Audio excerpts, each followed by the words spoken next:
Hello, hired colleagues. My name is Amjad Ayubi, and it is my pleasure to host Kristi Geist and Nick Lindberg to share with us their methods of integrating Handshake data into Salesforce.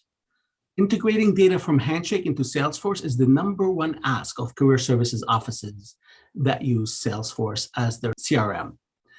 I'm grateful to Kristi and Nick for making this presentation. And now I present you Nick Lindberg, the one and only.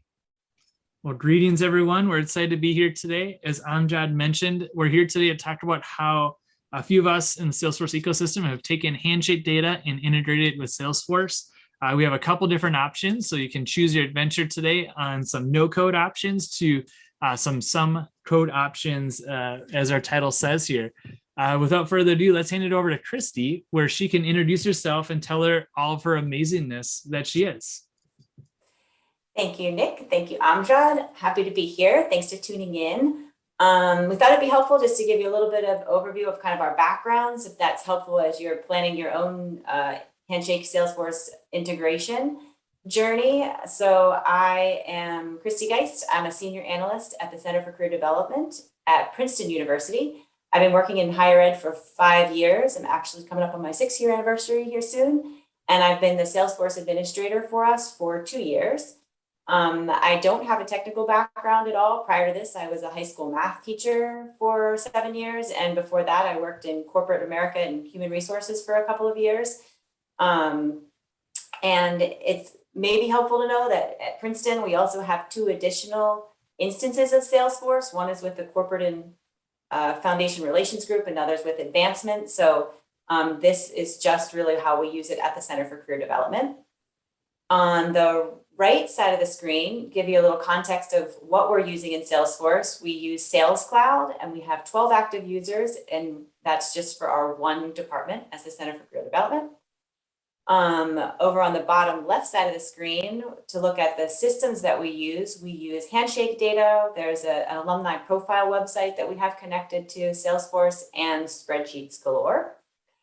And in the middle part of the screen, you can see a screenshot of a dashboard that we use in Salesforce, and then all of the tools that are kind of linked in that we use. So I didn't mean to use the word LinkedIn, but LinkedIn Sales Navigator is one of the tools that we use. We use Form Titan, integrated with Outlook, as well as Data Loader and Data Loader IO. And then we do use Tableau in a couple different ways, some of them how it's intended to be used, and then others that we've just used some tools that are there because we have available. So back over to you, Nick. Well, thanks.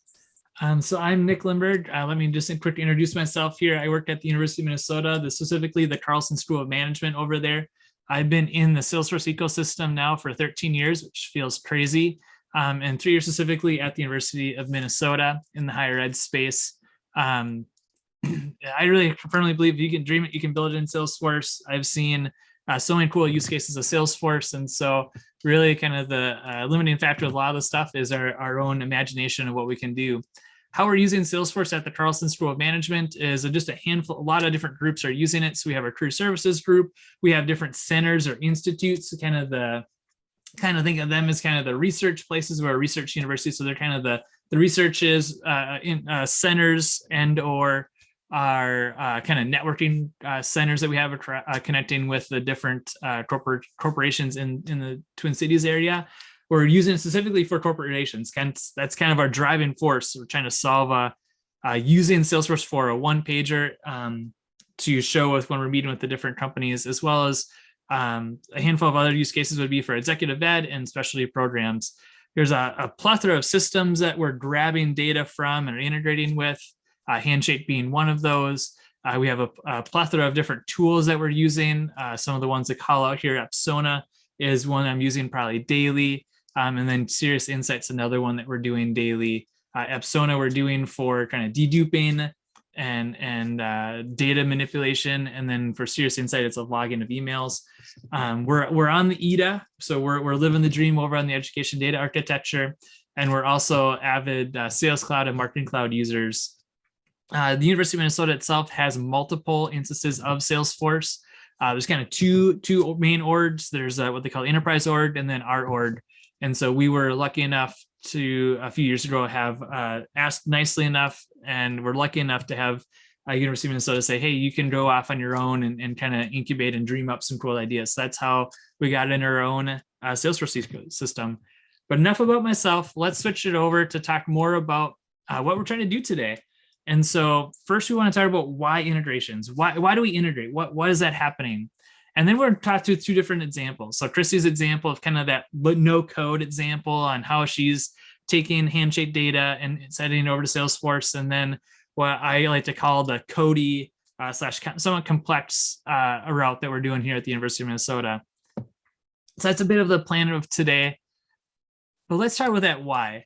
And whenever I go to a Salesforce event, higher ed summit, higher ed dreaming, you name it, there's always this concept of a connected campus, and they have what I've heard others affectionately call the Salesforce power stance. So there's a person in the middle that's kind of looking rather smart or good, and there's an individual on the page here holding some books and kind of looks like she's a good student. She knows what's going on. She's connected. So they have that power stance, and then they have all the dots around it. And really all those dots represent the different elements of someone's student, in this case, higher ed, someone's student life cycle. So everything from being a prospect to being a student to graduating and eventually fundraising. So it's kind of the full life cycle through there. But anyways, the concept is that all that data lives in a lot of different places.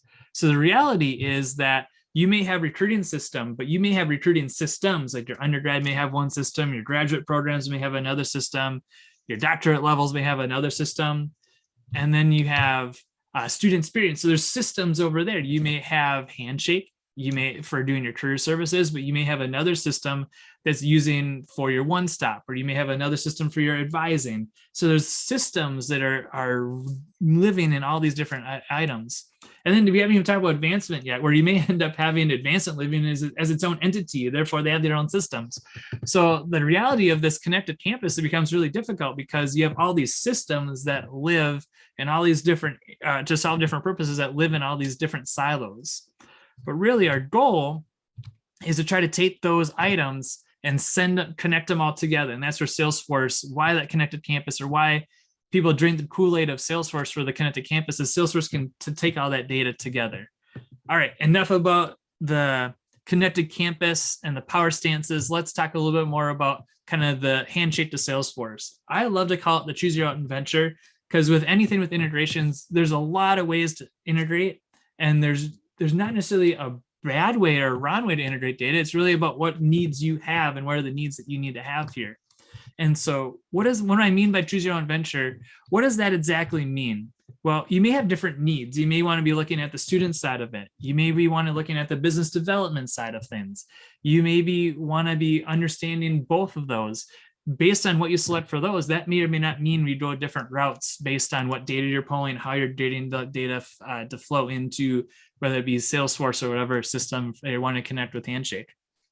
You also need to determine the frequency. Is this something that's going to happen just monthly? Is this something that needs to happen daily? Is this something that needs to happen every hour? How often does the data that you're wanting to have, whether it be the enrollments for or the students that maybe sign up for events in Handshake, or is it job postings that come in? Do you need to know instantly when that happens? Is it okay to know the next day? Is it okay to know the next month? So the frequency is really, really important. The other idea is tools. There's a lot of data that you can do here. And Kristi and I are actually going to show you some different tools that exist out there, but what tools you have at your disposal, or what tools you may want to purchase to achieve this may change or may force you down a certain path. Also, the level of complexity may be dependent upon the skill level of your team or the time you have to really invest in something in this. That may be based on how complex you want to make this. And even at the same time, go back to the tools.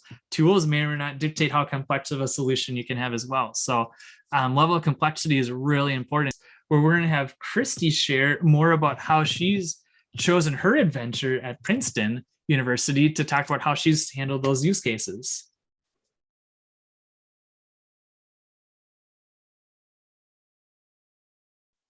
So Princeton's adventure to integrate Salesforce and Handshake data requires no code, and I would say that it's moderately complex. Although I think that rating the complexity is probably pretty relative based on the person. But for me, I think the complexity comes in not necessarily with the actual integration, but in the data cleanup and aggregation of the data that we do in order to take it from Handshake and put it into Salesforce. So I thought it'd be helpful to share a little bit about our timeline and how we've integrated Salesforce and Handshake over time. So starting in February 2016, we had a new little mini team created called Employer Outreach, who were tasked with engaging new employers or re-engaging employers that hadn't engaged with us in a long time based on certain targeted industries. And so in the beginning, there was no CRM. They were using a Google Sheet to track their engagement. And we were using Handshake labels to try to help us manage those existing employers as well as those new employers that were coming into Handshake based on their efforts. Within a few months, we realized that the Google Sheet wasn't really gonna be all that effective. So the team started to research CRMs and ultimately decided to use Salesforce. And we hired a consultant, Quixo Consulting, to help us customize the system for what we needed to do. So in February 2018, the Employer Outreach team started to use Salesforce. So we migrated all of our data and continued to use those Handshake labels to help with some basic integration. So I would download each month the Handshake employers that had the labels for the Employer Outreach team, and then the Employer Outreach coordinator would take that information and import it into Salesforce. In December 2018, we added the alumni engagement team from our office and all of our alumni data into Salesforce. Didn't really have an impact on the Handshake integration part. However, we did still work with a consultant to customize the system that we needed to work with the alumni engagement team. And then I would say at the end of 2019, we decided that we wanted to prepare for a 2020 launch to get all of the employer engagement data into Salesforce. So not just new employers, which is what had been the previous focus, but now all of our engagement. So at that point, then the data integration between Handshake and Salesforce really ramped up. At that time, I also became our Salesforce administrator. And now we upload a good bit of information about employers and contacts from Handshake at different frequencies throughout the year. And I'll talk more about that and how we get that data into Salesforce. So like we had mentioned earlier, each organization can have different use cases or different needs for their integration between Handshake and Salesforce. For us, we have two big things. The first is to track engagement with employers. And this is something we really look at aggregated over the course of a year. And we look at a couple of things. We look at how engaged the employer is with our office in terms of OCR activities like career fairs and events and interviews. We also look at priority levels. So that for us means how interested our students are in that employer. So that's one piece of information that we track. And then the other big thing that we want to integrate, or the reason why we want to integrate the data, is to manage employer alumni relationships and our communication. And so in this case, the contact data became important. So I'll give you an example. In years past, when it came time to do invitations for the recruiting cycle, the team had to sort through several different spreadsheets, and it was difficult for them to keep track of recruiters who left one organization and maybe went to another organization, and now who's replaced that person at that particular company as the main contact for us. And Salesforce, integrating the data from Handshake and Salesforce has really allowed the team to do that much more effectively. So those are our two primary use cases. And like we had talked about earlier, there's a lot of flexibility in the way that organizations can choose to do this integration between Salesforce and Handshake. So in terms of frequency, we have certain data that we integrate monthly. Sometimes it's on a semester basis, and then there's other data that we integrate annually. The tools that we use are scheduled Handshake reports, and we use the spreadsheet output. I use Tableau Prep to help me clean and aggregate the data. Just a side note, this is not a typical use case for Tableau Prep. It just happens to be a tool that I have access to that rather than purchase another data cleaning tool or aggregation tool, I use Tableau Prep because it already exists on my laptop. And then we use Salesforce Data Loader and sometimes Data Loader IO to actually import the data into Salesforce.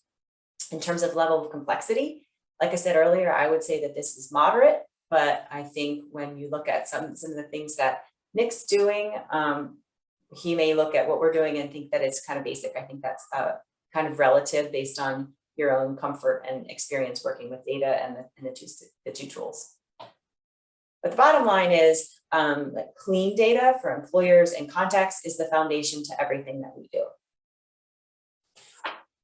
So I thought it'd be helpful to share some visuals of what our data looks like in Handshake and to walk through some examples of how we do these data integrations at different frequencies. So in terms of the monthly data integration, this is when we're taking new Handshake employers and getting them into Salesforce. So this is a screenshot of an organization in our instance of Salesforce. And some of the data on here are Handshake fields. So these fields highlighted in red are the information that we're pulling in from Handshake. So I pull in the employer Handshake ID. This is the most important piece of information that we have because it's what allows the two systems to talk to each other. I also use Handshake or pull in Handshake industry. We pull in the Handshake label. For us, mostly this allows us to identify alumni related organizations. I also pull in the date that the employer was created on Handshake and their status, approved, declined, or pending, because sometimes that can change. And just as a little side note, I created a new field recently called Handshake URL, and I concatenated the generic Handshake employer URL, the princeton.joinhandshake.com/edu/employers. I concatenated that with the employer Handshake ID, and it allows me to be in Salesforce. And if I want to go check something out really quickly on the employer record, I can just click on that link and it takes me right directly to that employer's profile in Handshake. So it was a really quick, easy win for us that I'm pretty excited about. So the second example I'll share is how we integrate data each semester. And for us, this really has to do with the contacts that we're interacting with. So we use the Salesforce campaigns object we call it interactions, or in other words, it's events. And that is where we store our OCR events. We were intentional about not wanting to bring in every single individual event from Handshake and duplicate it in Salesforce. Rather, for us, we wanted to aggregate those by semester. So we have a parent interaction for fall OCR, and then under that, we have fall coffee chats, the fall career fair, the fall info sessions, fall OCI, and then a separate fall career fair. And for each of those, then I download the contacts. So I download the Handshake event registrations for career fairs, for OCI, and for events. And then I clean that up, aggregate it by each of these categories, and then import those contacts to the appropriate interaction in Salesforce. And this also creates a record on a custom object that we created with the help of our consultant that stores the organization's participation. So the interaction itself will store the contact, and then the organization participation will store the employer's participation. Since we know that contact could move somewhere else, but we still want a record that that employer participated.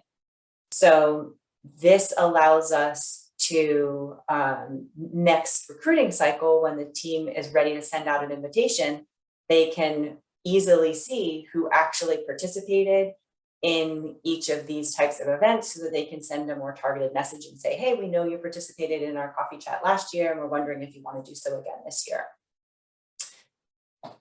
The last example that I'll share, perhaps two examples really, is about how we integrate our data annually, and this is with aggregated employer data. So the first way we do this is with something called an engagement metric. And this is what tells us how engaged the employer is with our office. So I download all of the interviews, OCR events, career fairs, and job postings from Handshake. And I also download a report from Salesforce that we call activities. So this would be any emails and calls that we've had with the employer that are logged in Salesforce. And then I use Tableau Prep to combine all that information and aggregate it, summarize it by that employer Handshake ID, so that I have a file that will have how many interviews that one employer did, and how many events, and how many activities, and so on. And then I import that using the data loader into Salesforce for the academic year. And then this allows us to have we have a formula field in Salesforce that calculates an engagement score. So based on a preset formula that we determined, it will take all those numbers and do a weighted average and come up with an engagement score that will then calculate their engagement stage. And for us, the engagement stages that we use are lead, engagement, connection, and partnership would be that highest level with the highest level of engagement. And then the second way that we aggregate data by employer is for something called a priority level. And for us, this means that we're looking at how interested our students are in that employer. So we look at I have a Google spreadsheet with student preference data. We look at the target industry. We use Salesforce to determine how many alumni are affiliated with that organization. And then from Handshake, we pull the number of applicants per posting. And again, I use Tableau Prep to aggregate all of that and pull it all together and summarize it by that employer ID, so that I can then import it into Salesforce for the academic year. So a few pain points that I would say that I have kind of with how we do things now. Some things that make it challenging are keeping up with the changes in employer Handshake data. So some of you may be familiar with the fact that employers can be merged in Handshake. And if I have a Handshake ID that's established in Salesforce and now it no longer matches to Handshake, now I can't make the systems talk anymore. So it takes a little bit of work to keep up with that. There are multiple instances of the same employer in Handshake. And so for instance, we have 21 different instances, I think, of Northwestern Mutual, and most of them post jobs for our students. So that in Salesforce kind of makes things a little bit challenging just to distinguish between all the different Northwestern Mutuals and why we have so many of them. Avoiding duplicate contacts and employers is really important. So I think I mentioned earlier, the foundation is having clean data in the system. So sometimes that requires a good bit of manual work to make sure that I'm double checking that I'm not accidentally creating a new employer, a new contact. And we certainly have duplicate rules built in that help us manage this, but it still can be a little bit tricky. And then just generally the time and some of the tasks that we do, because a lot of this isn't necessarily automated, it takes time to do it. So because I have Tableau Prep as a tool to help me clean the data, that is definitely a help. But it's still, like I said, there's still some manual pieces and it takes time to do. So with all that said, I'm really proud of where we've gotten to at this point. but we certainly still have a lot of room to grow. And I think that when Nick shares his information, what he's doing at Minnesota, and a lot of the automation that he's built, I think that could take care of a lot of these pain points. So it's something that we can aspire towards.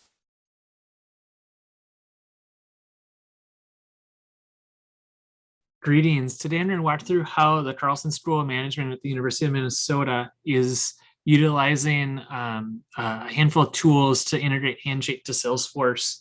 I like to kind of call this Cody / high complex model, in that it's touching a lot of things that are kind of in the deep webs of Salesforce and other tools. That doesn't necessarily mean that you can't do them. And as I'll talk about here in a moment, I'm an accidental admin, which is a perfect time to talk about that. I'm an accidental admin. And what that means is I don't know a lot about code. If you ask me to write a line of code, I wouldn't do it. I wouldn't know what to do. So while there are some elements that this process may feel very codey or very highly complex, a lot of the solution here is point and click, and which is really nice to hopefully give you some hope and inspiration that you can do something like this at your org.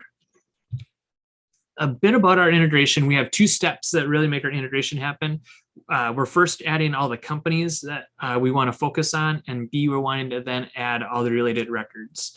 And why we have that is so the companies single those are the accounts in Salesforce. We're wanting to add those companies into Salesforce, and then when those events, those job postings, those fairs happen, we want to relate those back to said companies or accounts in Salesforce. And so in order to relate them back, I need that record, that account record in Salesforce.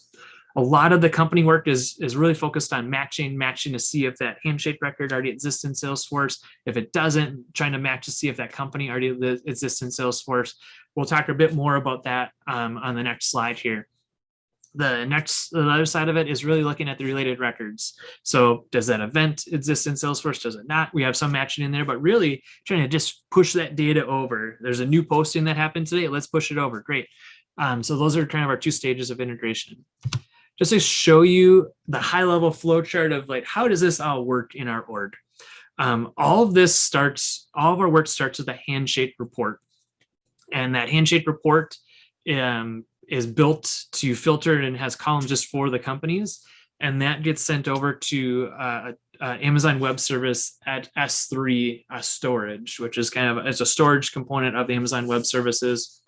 That's just a tool that we had at our university. So that was why we picked that versus other solutions on our end.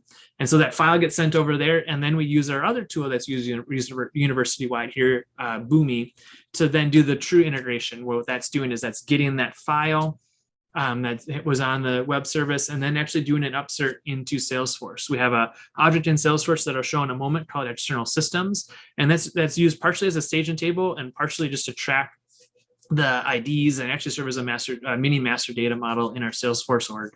And so that record, or those records that are the companies that are added, will get uploaded into that external system record. And if that Handshake ID doesn't exist already, we're using the Handshake ID for a lot of this work. That's really kind of our only way to have a unique identifier in Salesforce, or from Handshake to Salesforce. And so that's our really big thing. But if that ID doesn't exist, we need to try to figure out if that company may exist already.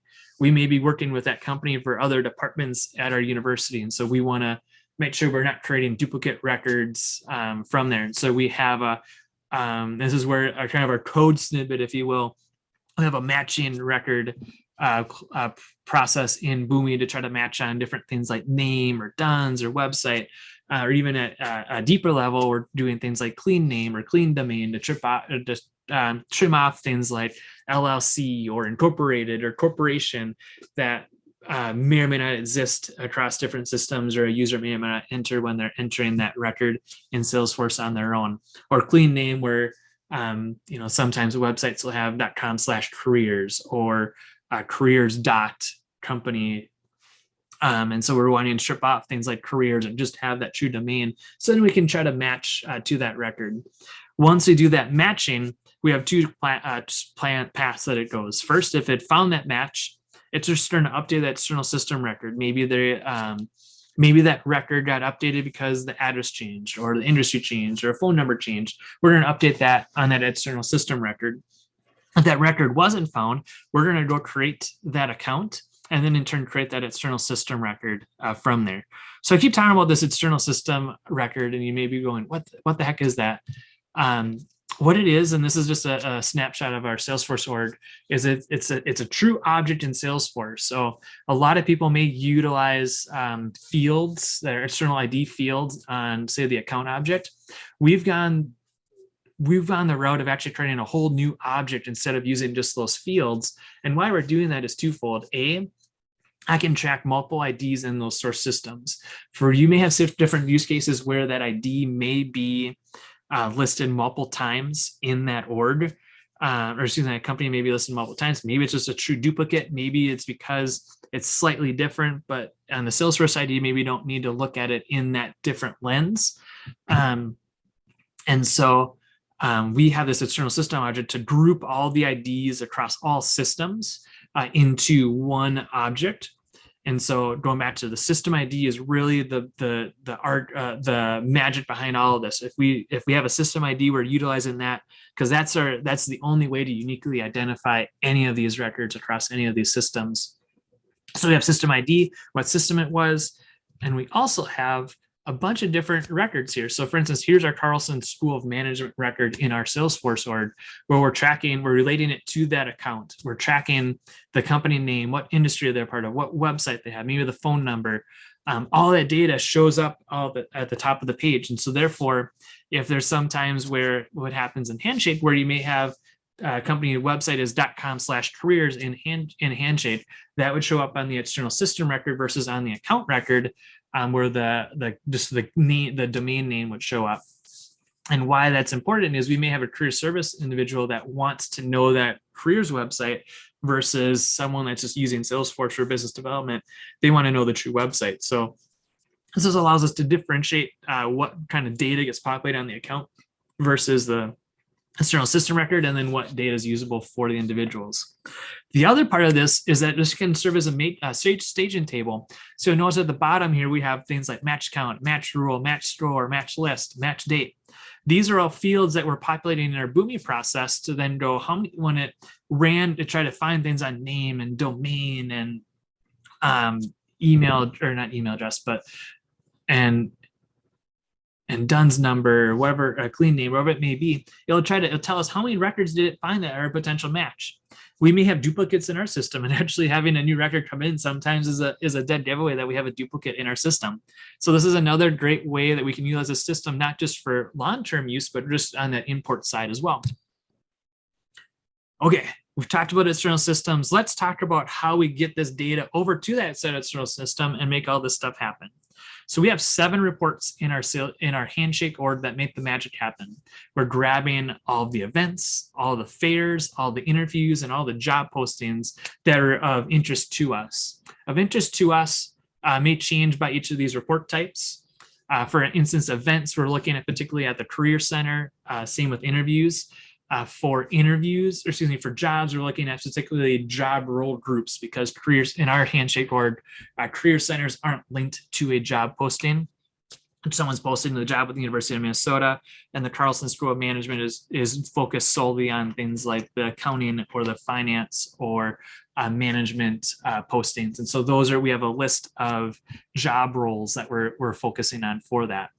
But these are the key reports. We also have a supplement company report, and the big difference between those are just the columns. It's literally the same report type, same filters. The difference is the columns. So for events, we're listing, say, the event ID, the event name, the event date, and as well the company ID, because we need to know what company it was for. For the company side, we don't have any of the event data. It's just, company ID, company name, company website, company Dunn's, if it's known. Some of those kind of key parameters are going into that external system record from there.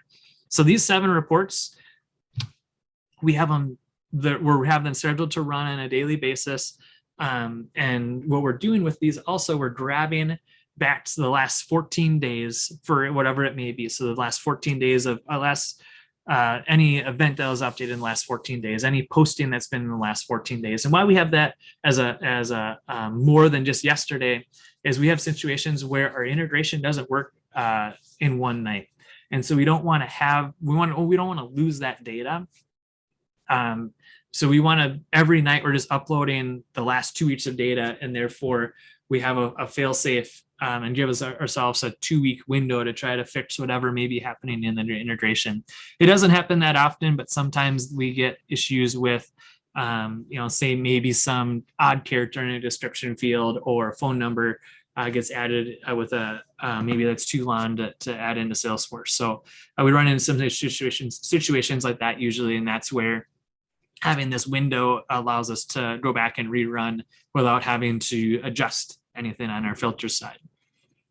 You maybe heard me say the word scheduled, and what that means is that we're using the Handshake scheduled reports functionality, which is a functionality that you can get when you click in the upper right-hand corner on some of the settings for the Handshake reports. You can then set up some parameters to give it a name for the schedule, where do you want this data to go? Ours is going to the Amazon S3 service. You can pick any FTP server that you use. We've also used their email solution before, where we would send this over as a CSV file and email it and put it into a location for our Boomi to grab. And so you can pick different items here, and it can still work. It's kind of what works best for your integration tool that you have. You'll have to kind of tell it the different parameters that you need. So if it's a FTP or Amazon S3, you need to tell it some of the credentials. You also have to tell it the file type. In our case, we're using a JSON versus a CSV file. It just seems to work better with spacing and things like that sometimes, and also given a timing. So we have it set up to be daily, every day it's going. There's more things that you can do with this. Is all baked into Looker. There's more features that you can adjust if you were able to use Looker out of the box. Handshake had been enabling those features as we come. For instance, one of those features would be able to limit the number of row records if you wanted to have, say, a test file to get scheduled to be sent off on a weekly basis. The other item is to basically pick the timing. Right now, these all show up in our inbox at 8 a.m. We maybe would do it at a different time if we could. And so all these features that have happened, and even S3 for that, in Amazon S3, for instance, they don't exist right now, or they haven't existed before. And it was kind of up to us to ask Handshake to say, hey, you should get that added. And in a lot of cases, it's on their roadmap to add all those Looker features. It just maybe go back to priority. And so if there's something that you really need to have, feel free to send a case to Handshake and advocate for getting on the roadmap sooner than later. When we're doing this list, or when we do this posting, I'll make sure to post the notes of the schedule reports if that's a new functionality for you that you haven't heard of before. But this is really the magic, is being able to schedule that report and having it show up. Because then once we get that file, we're over here, it's over to S3, and then we can have Boomi do the magic. And so how does Boomi do this magic? Well, this page is probably crazy for you, and it is crazy for me too. But this is kind of the process as it lives in Boomi, and there's a lot of steps that we're doing here, but let me just break it apart into some of the key steps that we're doing. First, we're wanting to find any incomplete record. If we only know, say, email or name, but we don't have website or even address or something like that, we want to flag that record, because there may be some reason that the match chain may or may not be created correctly for us, or in some cases, we might want to go back and make sure that that record's right in that source system, so then students and others can see that right information. So we're trying to find those incomplete records and actually trying to flag for them. The second part is that we're upserting those external systems. So we've talked about that external system records, kind of that staging table / our MDM table. And so when we have those external systems, or when we have each of those rows for the companies, we're going to upload those all external systems into Salesforce. We have a create path and an update path, just because we have a couple of different field mappings from there. You could do that as an upsert, but we just have it as 2 different paths from there. And then the next part of this is the code part. We have some matching code, and really what we're doing is we have some queries that are queried to kind of look at things like name and DUNS and website and clean, and actually at the same time, the code will clean the name. On the Boomi side, we have a Salesforce automation process builder that will be converted to Flow here momentarily to do kind of convert that name using the substitute functionality. But really the concept is we're trying to have some of our key fields or key attributes, and then we're running a query against Salesforce to say, hey, is there anyone out there that has any of these parameters? Once those parameters come into play, and then we actually are going through another process towards the right side of this, where we're actually updating that external system record with those match rules. So, I was looking for which rules did it meet with? How many matches did it find? Things like that are all into that match code. And then down below, if it's a brand new external system, then we have that create or link to that account. So we want to either create that record or if that record is created already, because of other purposes, we want to make sure that external system is linked to that account. So then when it comes time for the post those jobs, we can then reference those records. So that's a bit about the company side. Let's switch over to the other side. So the other types of the categories, the events, the fairs, interviews, the job postings. This concept may seem it's a little bit the same and a little bit different, where basically we have the same idea. We're grabbing that Handshake report specific to whatever we're looking for. We're sending that file to Amazon S3. And then the Boomi side, we're getting that file. And then routing, we actually have a process to route it down each of those. Oh, this is an event, this is an interview, this is a job posting. Route it down each of those ideas. And for each one of those events or job postings, we're utilizing that system ID field that's still a column in these reports to then try to match against that company in Salesforce to go, hey, we're looking for company 1, 2, 3, 4 from Handshake. Does that company exist in Salesforce already? Okay, if it is in Salesforce, give me the Salesforce ID for that record. So then I can then in turn link that event to that job posting, or to that event to that account. And so that's the concept there. And that's just an upsert. And so let's show you that on the Boomi side here. Here's a bit more about that process. First, we have a little bit of that prep work where we're getting that file. We're trying to tell, hey, this is an event file.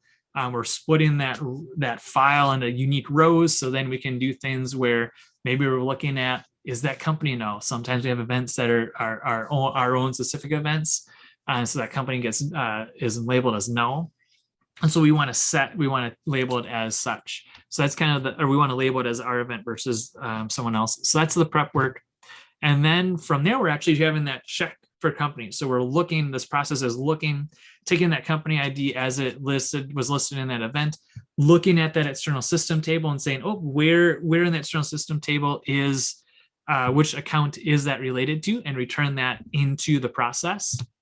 And once we have that, here's that upsert. And so and specifically, we also have some ways with this upsert to only look at records since the last time this process ran successfully. So we may have to go back to that concept of we're grabbing the last 14 days, but if it's running every night, we don't need to update that record every night for 14 days. We only want to update the last time it's changed. And so we have some comparisons in here to look at when's the last time the process ran and was successful, and when was the last time that this process or that record was updated. And if it was not updated since the last time we ran, we're not going to do anything. But if it's has an update happening, we want to account for that. And vice versa, if that event doesn't exist anywhere in Salesforce, we want to make sure that happens, or that gets created in Salesforce. So that's kind of the upsert where we have an update path and a create path for the sole reason of making sure that we're only kind of updating and creating records when we absolutely have to, and not just because I have a big range of records.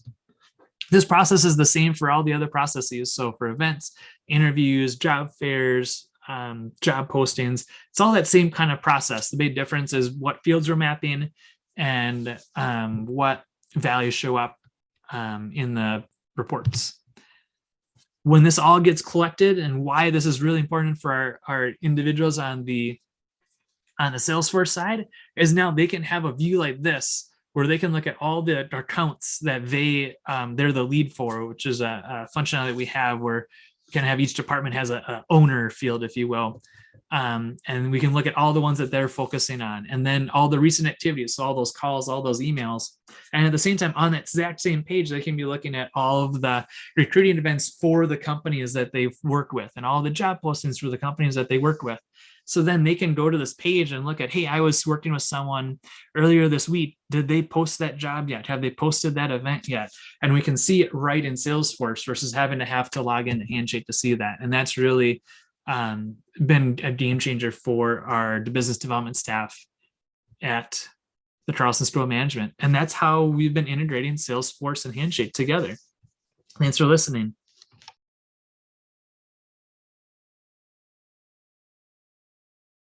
Kristi, Nick, the community is indebted to you for your work and for showing us these paths to integrating the information from Handshake into Salesforce. I hope that in the future, Handshake and Salesforce would kind of create this API that would make it easier for everybody. But until then, your experts are Kristi Geist and Nick Lindberg. Very grateful to both of you. I hope everybody enjoys this recording, and till next time, I'm Amjad Ayubi. Thank you, everybody.